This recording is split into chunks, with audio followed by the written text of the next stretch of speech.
Since the last time we had you on, you're now officially an author. That's right. Yeah, I went to the book signing. That was awesome. And inspirational parent. So today we're just going to talk about that because I know how you worked with me and my wife through some really difficult things, uh, very personal things. And I didn't know that you worked with counseling on the whole family as a unit with especially children, inspirational parents. So this book was kind of like, okay, what's that all about?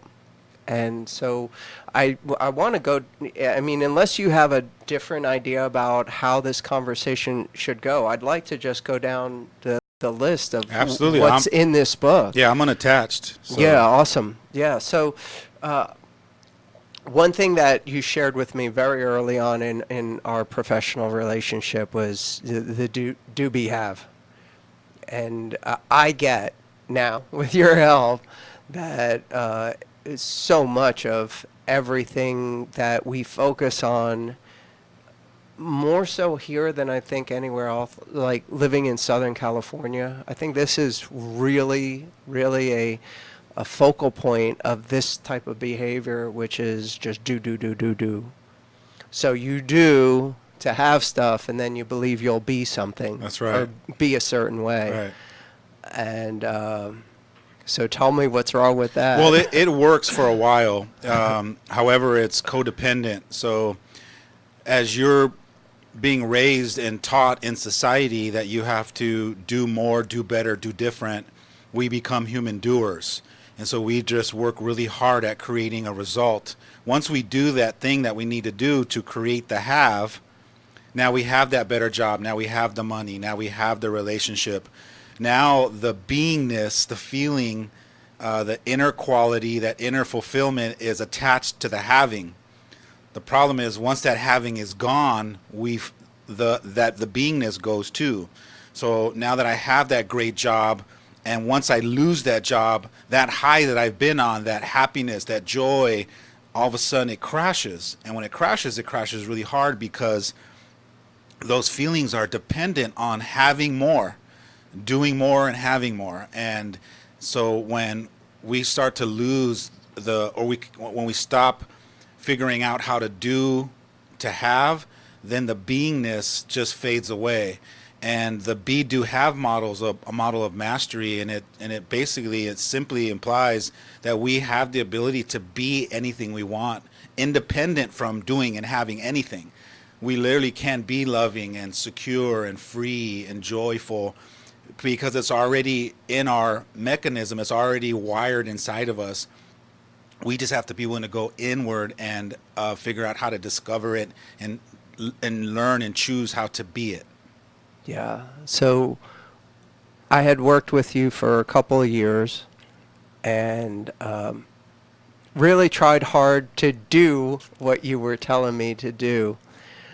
But the being came totally separate. No offense. The being came totally separate for me. And I'll tell you, we were on a cruise, went down to a port in Mexico, and there's this port that you go to where if you want to get to anything good, you have to literally drive through this for miles in any direction. It's literally a garbage dump. And there are people living in this garbage dump. And what really struck home to me most was we're driving through this, and it's just, disturbing on so many levels. And then something really special happened. I saw this little boy, maybe 6, 7, something like that, had piled up a pile of garbage, was sitting on top of it, and just this ear-to-ear smile, just being so happy about just being there. And I'm like, wait a second, how is, and then I got it. It was like, it doesn't matter. None of that stuff matters. None of the, what we have so much attachment to, like you said in the beginning, I have no attachment to this. We have so much attachment to. This kid is literally living in garbage, and yet he can be totally satisfied, totally happy. He was blissful. And still had trouble accepting that. But I mean, that's what did it for me. Like, the being is totally unattached. That's right. That's right. And it's in there waiting for us to reclaim it, to remember that it's there, such that we tap into it, unattached to having anything or doing anything specific in our life. However, since we were little, we've been growing up in a society where whether it's our parents that are telling us that we have to do more, better, different, or it's, watching people in the world and, especially now with kids being so plugged into social media and television and watching all the superstars attaining and gaining and accomplishing things. That's how we've trained ourselves to go after that. Like, that's the promised land, is to do more, better, different, have bigger, better things, and then we'll be successful. We'll be happy. And mastery is about, no, you can be happy and fulfilled and free independently from having anything or doing anything. And what the story you shared is just a great example. It's a beautiful story. Yeah. Yeah, it did for me. I mean, you see it all around with rock stars and movie stars, and you see how troubled their lives really are. That's These right. people who are loved by loved by billions of people, have hundreds of millions of dollars, have the most beautiful family, at least superficially, that you could ever ask for, and they wind up just self-destructing. Yeah, because they have an emptiness inside. They have a void that they're trying to fill from external things. And fulfillment doesn't come from external things. It comes from developing it from within yourself. It's like a manifestation from within, and then to your bucket gets full and then overflows. And so what we do is we go on this journey of trying to attain and achieve and accomplish certain things so we can fill the bucket from outside, not to realize that there's a hole in the bucket, that it just, as fast as you put it in, it goes right out the bottom. And it's sad to see, these celebrities and people just in general chasing their dreams, thinking that when they get there or when they get to a certain place that's a symbol of accomplishment, that they're going to feel a certain way, and that feeling is going to last forever. That's why earlier I said it's more like it's dependent. It's like an addiction that we chase after, and it never fills it up. And I know that you work with health, and it's kind of like having a certain drink that you drink, and you think that you're quenching yourself. Maybe it's soda, I think. And you feel like you're quenching yourself, but all it's really doing is dehydrating you more, wanting you to keep putting more into it, and you never get hydrated. Well, here's the scary thing. Most water does that, because in today we have to purify water. Right. There's stuff in water that is not so good, and we do our best. The city, the county, the state, the government does a pretty good job at making water okay, but in order to do that, it's got to go through a lot of stuff. It's not really close to what it is in nature, Right. or should have been in nature. So without certain salts, minerals, just water, purified water, and the purer the water gets, the more dehydrating it becomes. That sounds crazy, but there's some real legitimate chemistry behind it. Without those salts, balancing out the salts that are in your body, as water goes through, it sucks those salts out, and the water follows the salt. Yeah, what a great metaphor for thinking that you're putting something in and that you're getting what you think you're getting or supposed to be getting, only to wake up and realize that what you were putting in doesn't have the adequate thing that you need to stay. Yeah. So it's like some kind of mythology. Like, you're cursed with this thing, that the more right. water, the more thirsty That's you right. get. Or like quicksand, right? Yeah. They tell you in quicksand, when you panic and you move, the more fast you move, the quicker down you go. And so it's a matter of, mastering yourself and being patient and being still, and then methodically figuring out how to slowly get yourself out. And what I like about that concept is you have to be taught it, or you have to realize it or see it. Become aware. And become hyper aware and go, oh my God, now that makes sense to me. Once you have that awareness, you can now start focusing on the thing that's really going to work for you. So that is the next topic in your book, but how do you bridge the gap of the availability to be aware? Like, this is my biggest struggle. My biggest struggle in my professional career is I have to connect with people at their level.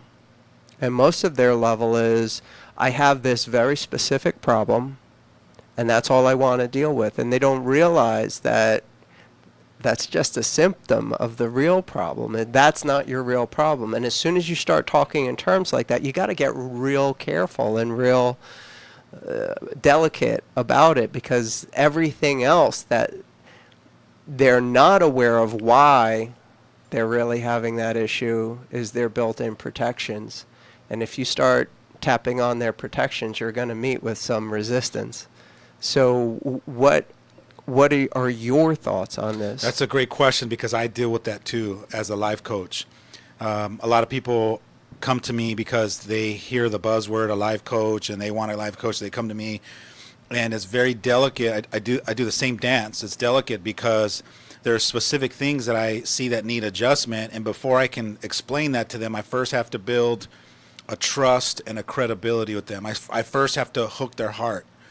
That's why I focus more on who I'm being rather than what I say or what I do, because it's important for me to make that connection with them such that they trust me enough for me to feel that the trust is strong enough for me now to go, all right, now that we got past this point, let's do some real talk now, and then I can lay that out.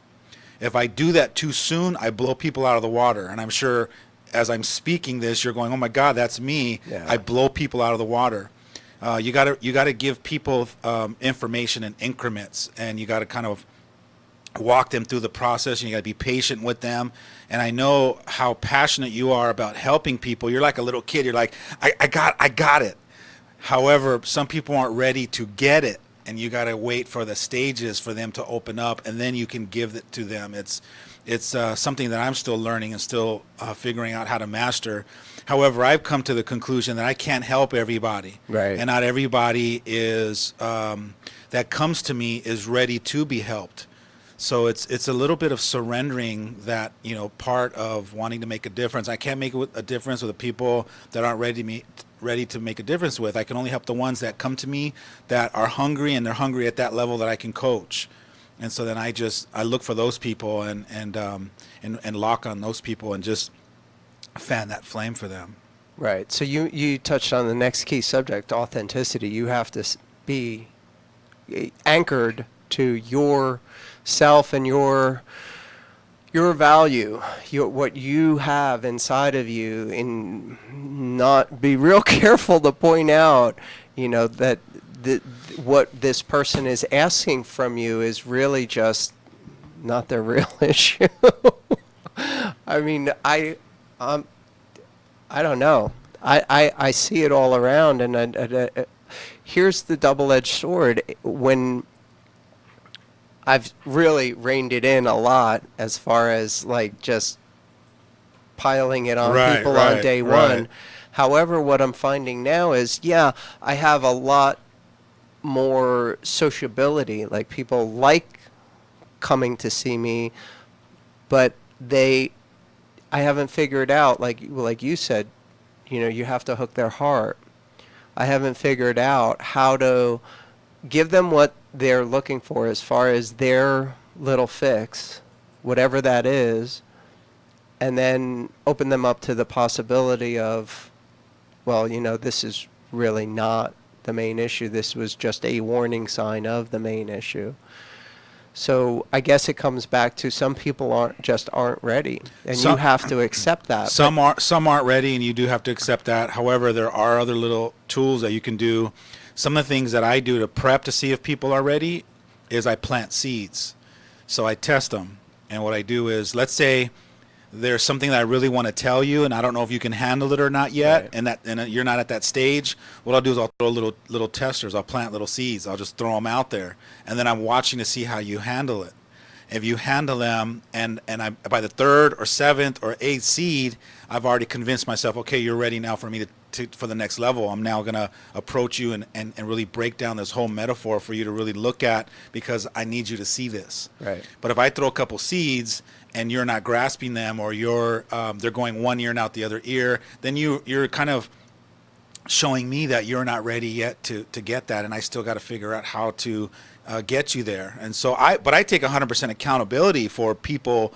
As long as you're going to keep showing up, I'm still going to be looking at, oh my God. And I literally like rack my brain sometimes at night going, all right, how do I make a difference with this person? How do I say it in a different way? Right. Who do I need to be? Who do I not need to be, such that they're hearing that I want them to get this? Right. So that's the next step. Patience.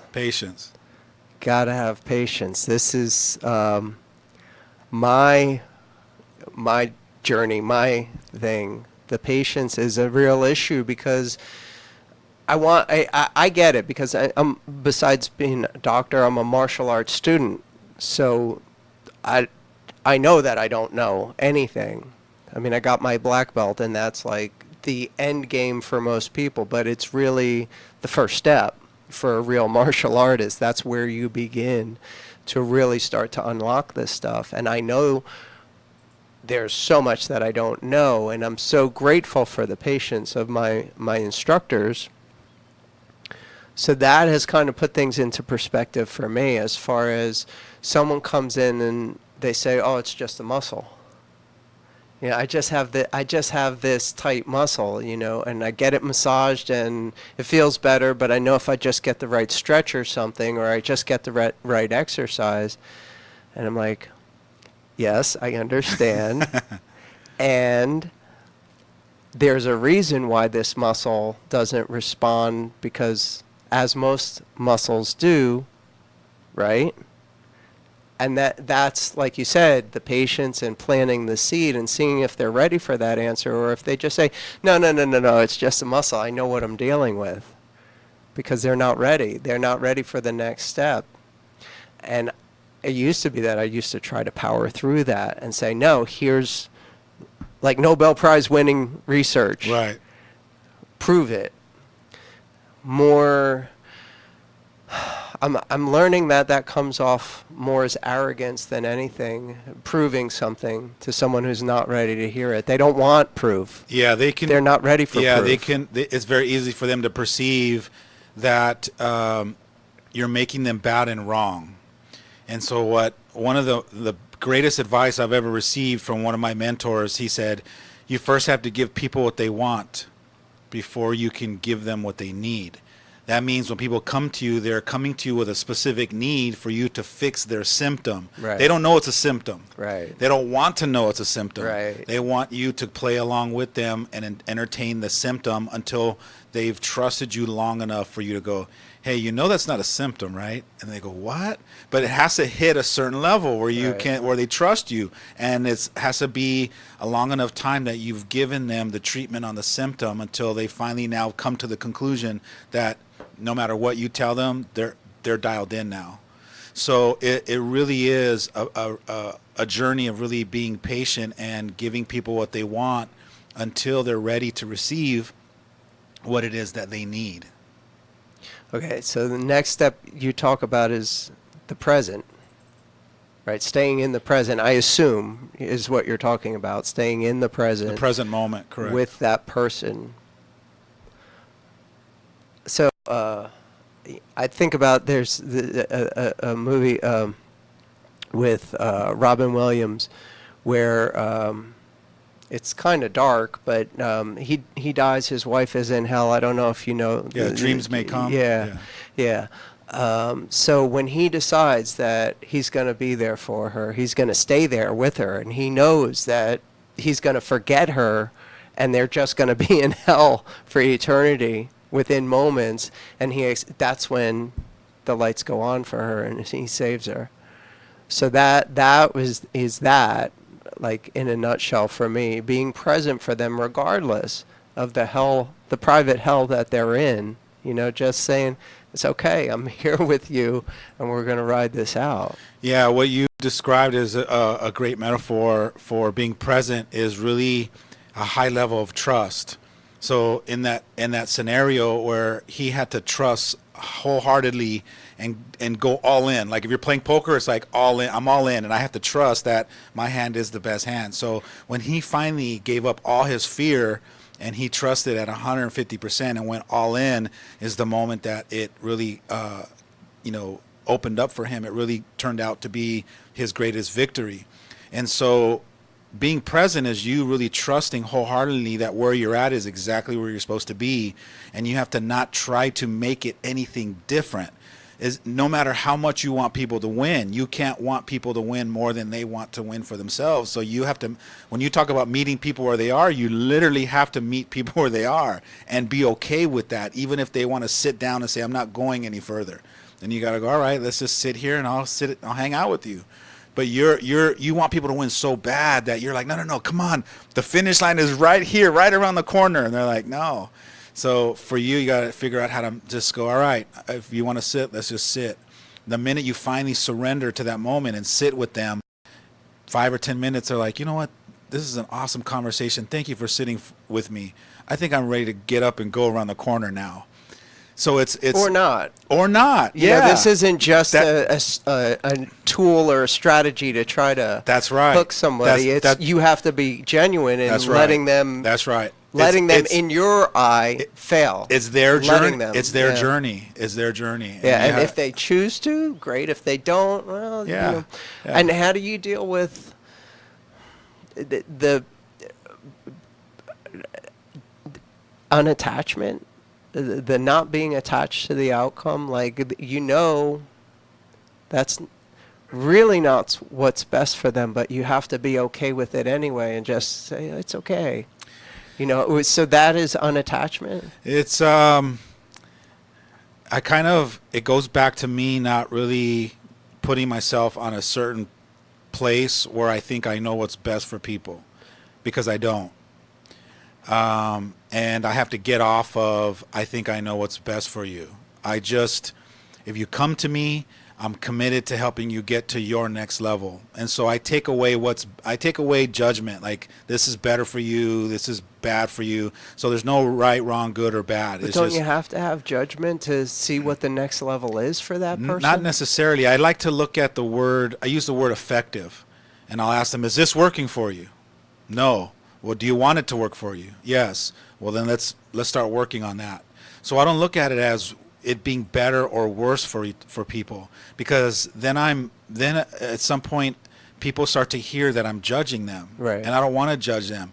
If you want to live an average ordinary life can be a beautiful life for some people. Yeah, the kid in the garbage. That's right. Yeah. That's right. So who am I to say that kid on the garbage dump needs a better life? Right. To him, if that's bliss, if that's nirvana, that's his choice. He sees beauty in wherever he's at, and I'm not going to sit there and tell him that he should be in a better place and he should be living a beautiful life, making a lot of money, and because that journey is for him to decide. However, if he comes to me and knocks on the door and says, hey, I need some support or I need some help, then I'm going to lock on that person and try to figure out how to get them to their next level, to be more effective, not be better. So I've taken the word better out, or I've got your answer for you. I'm not a guru. I don't have answers for people. People have their own answers. So I've kind of taken myself out of that role, and just now I'm more of a facilitator. So as a life coach, my job is to facilitate a process for you, or create a loving space or an environment for you to feel safe enough that you can now start taking on the next challenges to create the results you're looking for. Whatever their result. Whatever they want. It's all about what they want, what Yeah. they're committed to. Because I can want you to be committed to something that you're not committed to, and it doesn't. That defeats the purpose. Right. I'm committed to you based on what you say you want. I don't have an agenda of where I want you to go. I'm not trying to get you to a certain level. I'm committed to what you want. And so then I turn myself inside out to figure out how to get you what you say you want. That's beautiful. Yeah. We'll be back in just a moment with Alex Urbina. You're listening to Get Better with Dr. Polucki, KHTS, your hometown station. The best live theater can be found right here in the Santa Clarita Valley. The Canyon Theater Guild has been entertaining audiences for decades with top-quality musicals and plays. Located in Old Town Newhall, the CTG also offers workshops for the young actor in your family. For more information, call the box office at 799-2702 or go to canyontheater.org.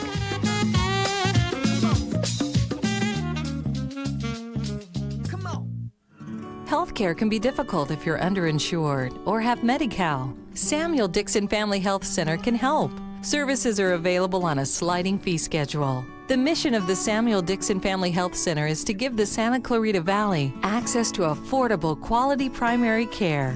There are 3 locations to serve you: Canyon Country, Newhall, and Valverde. Go to sdfhc.org for more information and to find the location most convenient for you.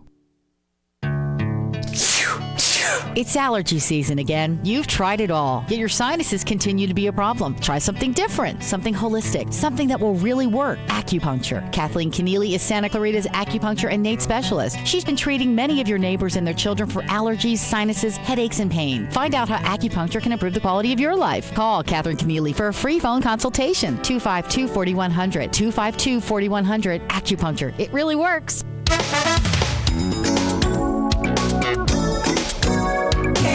KHTS.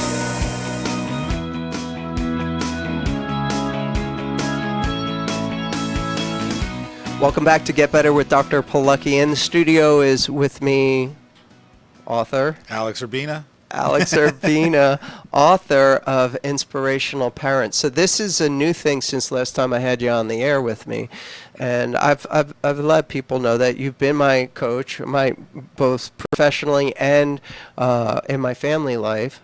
And so when we saw the Inspirational Parent, I was like, oh, we don't have kids.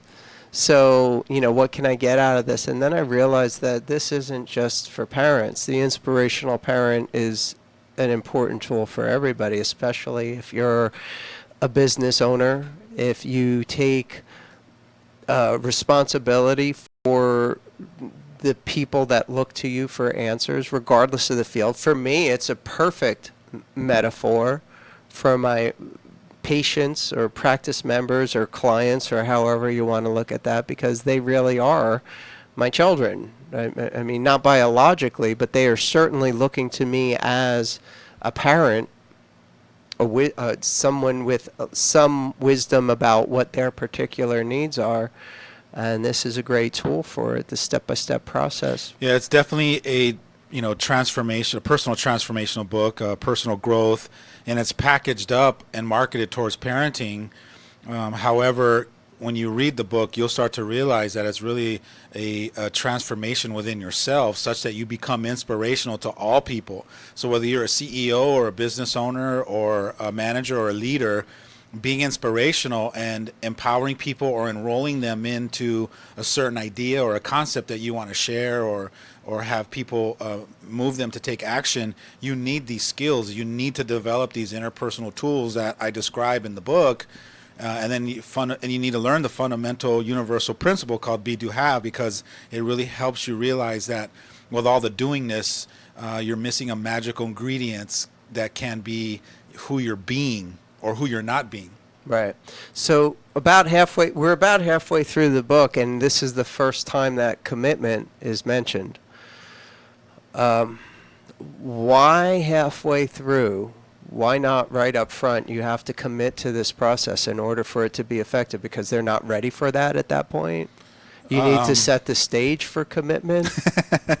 That's a great question. There really was no rhyme or reason for it. Okay. Yeah. So, but is this a model of the way that you are with your clients, that you have to get them to be able to commit?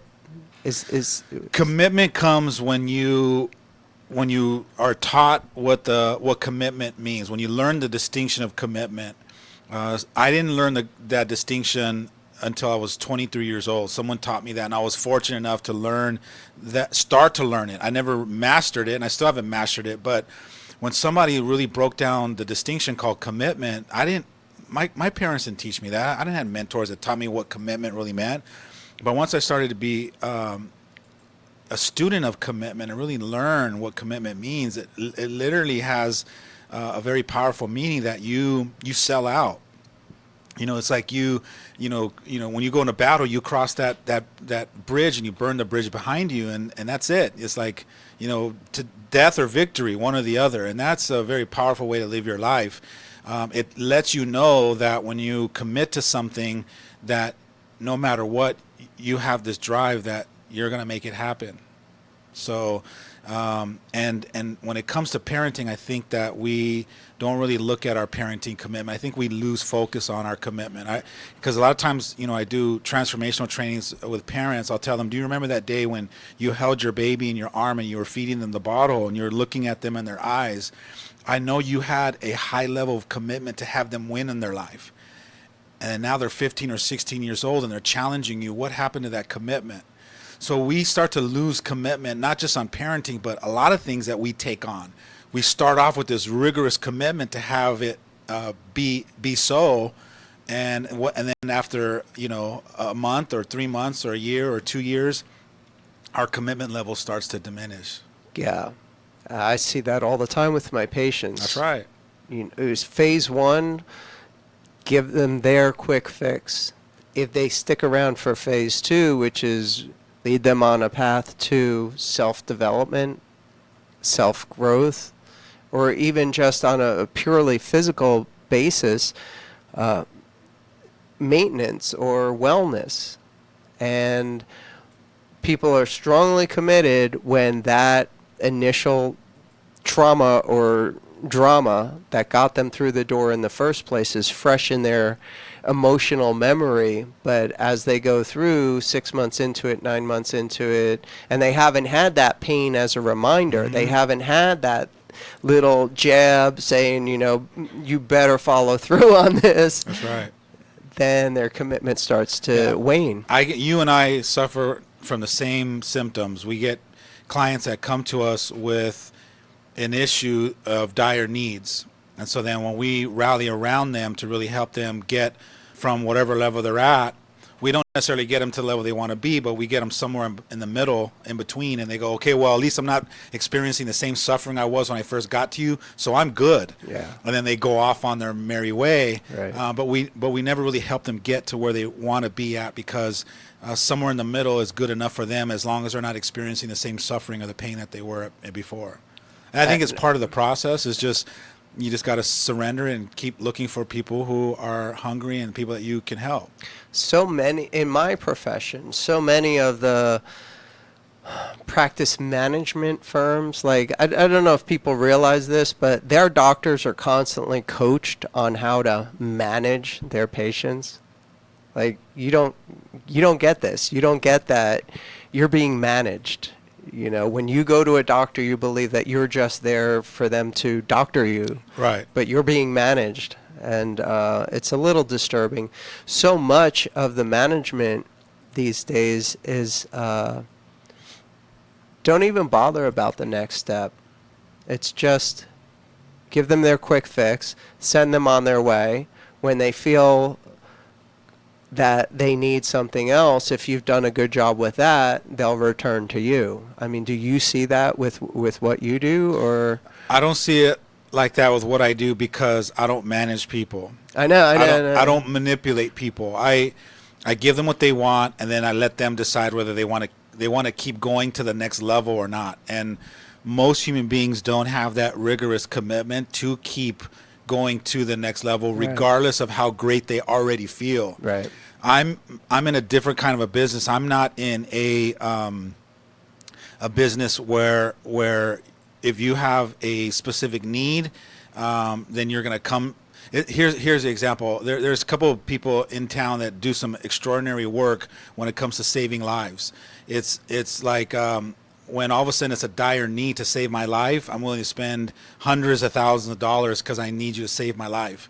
However, if you would have done some work with me 3 or 4 years ago, and you could have literally spent a couple $1,000s prior to that, if you would have done preventative work. And I know you're a big component of doing preventative work, or now it's time to have open heart surgery, when I've been trying to work with you for 8 to 10 years. So I think it's just part of human beings. We don't want to take action until now all of a sudden it's life-threatening.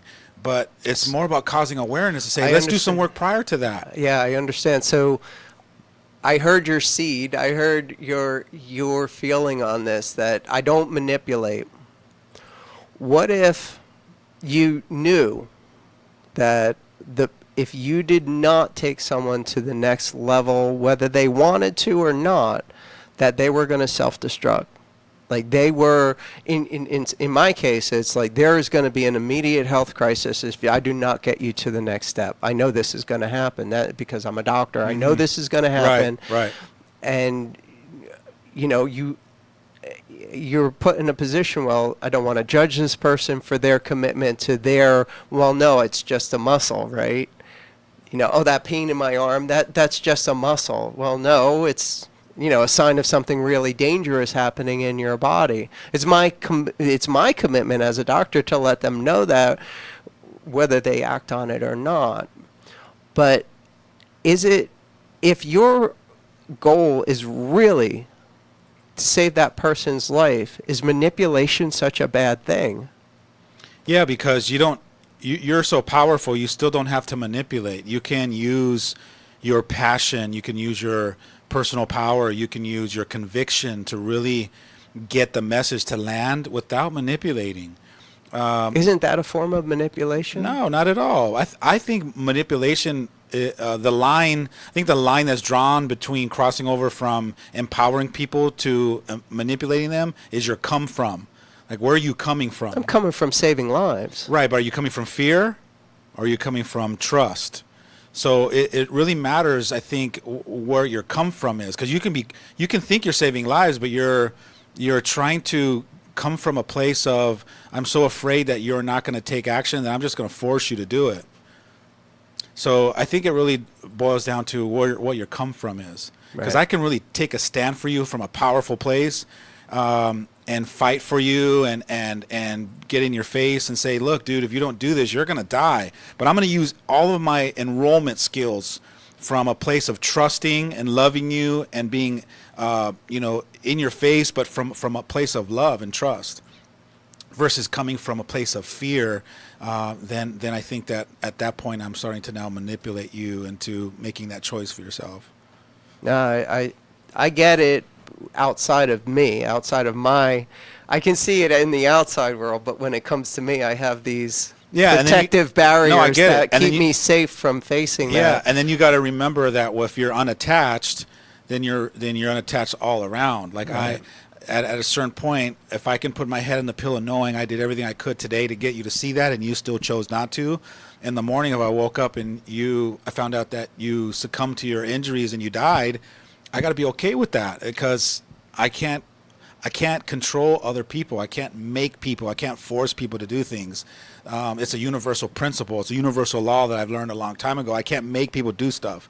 I have no control of anything outside of me. I only have control with everything inside of me. I can only influence you, empower you, invite you, enroll you, stand for you.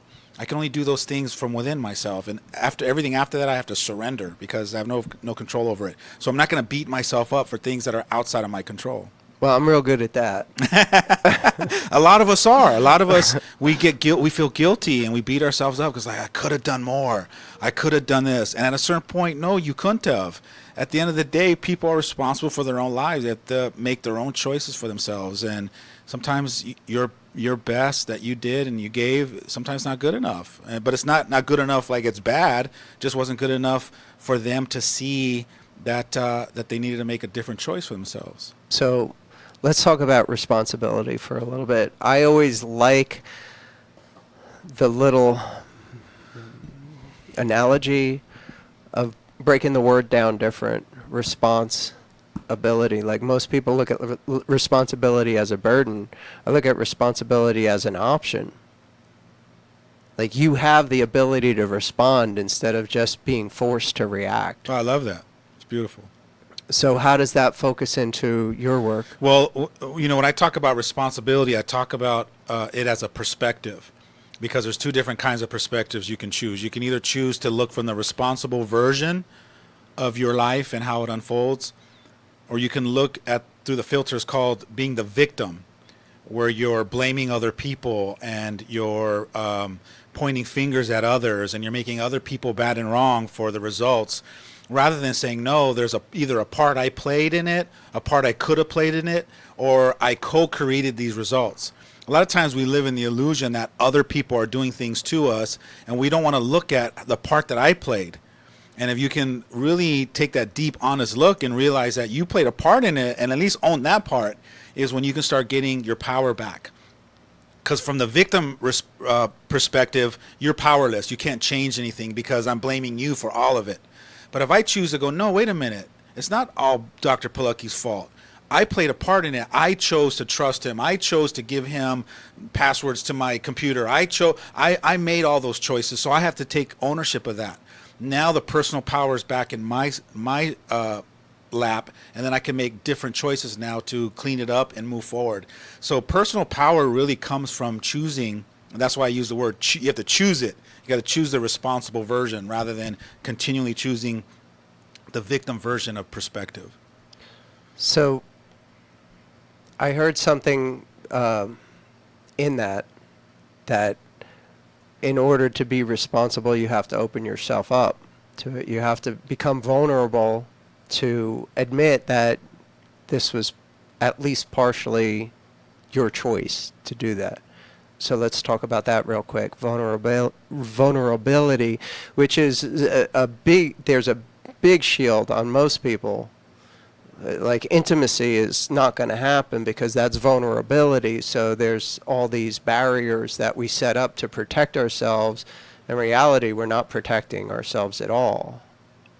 So how does that play into being inspirational? When it comes to vulnerability, you got to think of as when you were little, you were purely vulnerable. You didn't have any distrust, and you didn't really have people hurting you. So you were born already vulnerable. What happens is, as we grow up and have experiences, whether we're yelled at by our parents or we're bullied at school or whatever harm that we're getting from the outside world, we start to numb out. We put this imaginary wall up to protect ourselves from being hurt or experiencing pain, whether it's physical or mental or emotional or spiritual pain. We numb. And you got to be open to the possibility that you're now in your 30s or 40s and you've been numbed out for such a long time that you don't know what being vulnerable feels like. You don't know the power of it because you haven't trusted the ability to be vulnerable long enough to realize how amazing and extraordinary that tool is to really draw people to you so that you can be inspirational. Vulnerability is a choice you make to let people in. It's to let them see you. It's to let them, when you're in pain, it's to let them see you in pain. When you're suffering, it's to let them see you. Instead of putting on this mask of ego saying, I got it, I'm okay, I'm fine.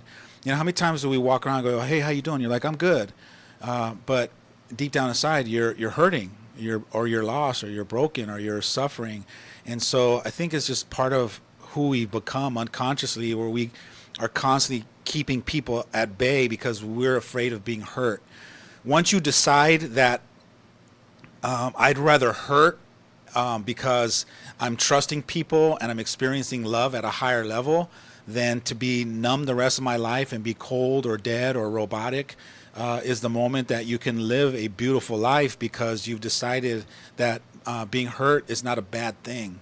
I think we have it wired like, if I get hurt, that's a bad thing. I don't want to experience that. And so what we do is we decide what are the good experiences and what are the bad experiences. And it happens a lot of times when I work with teenagers and I talk to them about, opening themselves up and being vulnerable, they're like, no, I don't want to do that. And I go, well, why? And they say, because those are bad feelings. And we've labeled bad feelings and good feelings. And most of us, we only want to experience all the good feelings. Right. We don't ever want to experience bad feelings because we've labeled them good and bad, rather than all feelings are beautiful. Right. All feelings are extraordinary. As human beings, we're supposed to feel it all and embrace it all. But we live in this world of good and bad, and we decided we don't want to experience all the bad stuff. We've got to take a break. Let's do it. Our final break. All right. We'll be back to wrap it up with Alex Urbina, inspirational parent. You're listening to Get Better with Dr. Polucki, KHTS, your hometown station. Little Eye Leaders is the newest preschool in the Santa Clarita Valley. At Little Eye Leaders, our outstanding teachers lead with intellect, perspective, and heart. That means our programs provide a warm, nurturing atmosphere to meet the unique needs of each child. We believe that play is a powerful form of learning for young children. That's why our kids have every opportunity to learn through the magic and excitement of play. Parents, schedule a tour today by calling 303-0400 or online at littleeyeleaders.org. Drugs or alcohol abuse can tear a family apart. In Santa Clarita, just like everywhere else, it's an epidemic. The Way Out Recovery is here to help. Call them now at 296-4444 or visit them on the web at thewayoutrecoveryscv.com. The Way Out offers outpatient treatment for adolescents, adults, and family members. The Way Out is compassionate, caring, professional, and confidential. You and your family don't have to suffer any longer. Call the Way Out Recovery now, 296-4444, or visit thewayoutrecoveryscv.com and make an appointment. Asking for help is the first step. The big one is back. Circus Vargas, Circus Vargas, Circus Vargas. The biggest big top, he's back in town. Circus Vargas presents their new mega hit production, Steam Cirque, onto the Big Top at the Antelope Valley Mall, October 19th to the 23rd. Then at Valencia Town Center, October 26th through the 30th. Always the finest in live entertainment and fun for the entire family. See death-defying acrobats, daredevils, comedians, and much, much more. Arrive early for some interactive pre-show fun where your kids can be the circus stars. Discount coupons available at Camacho Auto Sales. Don't wait. Get your tickets now by calling 877-GOT-FUN-1 or go online at circusvargas.com. It's the ultimate entertainment extravaganza. Don't miss Steam Cirque at Circus Vargas for memories that last a lifetime. The big one is back. Circus Vargas, Circus Vargas, Circus Vargas.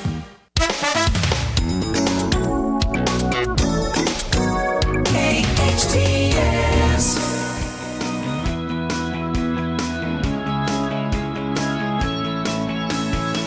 Welcome back to Get Better with Dr. Polucki, AM 1220. Oh, for the time being, KHTS, your hometown station. We're simulcasting in FM starting real soon. So we're in the studio with Alex Urbina, the author, since last time we talked, of Inspirational Parent. And the last topic in the book is gratitude. So thank you for being here today. Thank you for all the help that you've been in my journey, and my journey is just beginning. So is mine. Yeah. And I have learned to have a sense of gratitude for the tougher lessons, which I think is the big lesson at this stage in my development, knowing that everything is put there. Everything is happening for a reason. I'm exactly where I'm supposed to be. My life is exactly the way it needs to be for me to work through it. And to take that from a place of gratitude puts everything into perspective. That's right. Like being grateful for, if people say they love surprises, most people don't. They only love good surprises. That's right. They hate bad surprises. That's right. Learning to love the bad surprises is powerful. So what is your take on gratitude? You know, when I was younger, I learned this distinction called the yin and the yang. And it's like, you can't have one without the other. Like hot doesn't exist without cold. Up doesn't exist without down. And so for all the moments that are painful and what we've labeled as negative or bad, those moments have to exist such that you can experience the opposite, which is joy and excitement and freedom and passion and happiness. So you can't, not want one thing but only want the other. It doesn't work like that. We live in a universe where one has to exist for the other to exist. So when you really understand that distinction, it helps you get clear that I have to learn how to love the lows just as much as I have to learn to love the highs. What I've started to do is train myself and realize that every breakdown in my life is an opportunity for a breakthrough. And you can't constantly have breakthrough. It doesn't work like that. Right. The breakdowns have to come. You have to lose just as many times as you win. And imagine if you won all the time, you would be numb and callous to the experience of winning. It would be boring. So life, And you'd find ways to lose. that's right. You'd probably sabotage yourself just to give some meaning to the winning and have the experience be so profound. So you have to learn how to love all moments and and then when that happens, then you realize what gratitude is really about. It's like, man, I'm grateful for all of it. And when you get to that level, it's such a freeing place to live your life. It's awesome. Yeah. Yeah, and that's a great note to close your book on. It's a great note to close our show on. So thank you again. The book is available on Amazon. That's where I got it. It's also available at Barnes & Noble. That's where right. your book signing Yeah. was. So what other venues is it available? It's actually available at almost every bookstore now because it got picked up, internationally. So different book selling venues, they pick up your book and they try to sell it for their price, and you just got to try to find the best price, I guess, out there, or go to my website and if you order from me, I'll sign it for you and send it back to you. And that's theinspirationalparent.com or alexurbina.com. it's awesome. Yeah. Okay, so in the studio today, Alex Urbina, inspirational parent. I'm not a parent, but this has been a great book. For the tools that are described in parenting are really about being a better person. That's right. To start from, you have to be. It's being a better leader. Yeah. We all have the ability to lead, and it's a matter of being an inspirational leader. It's awesome. Alex Urbina, thank you my so pleasure. much. Thank you so much. Thank you. Appreciate You're listening to Get Better with Dr. Polucki. We'll see you next week.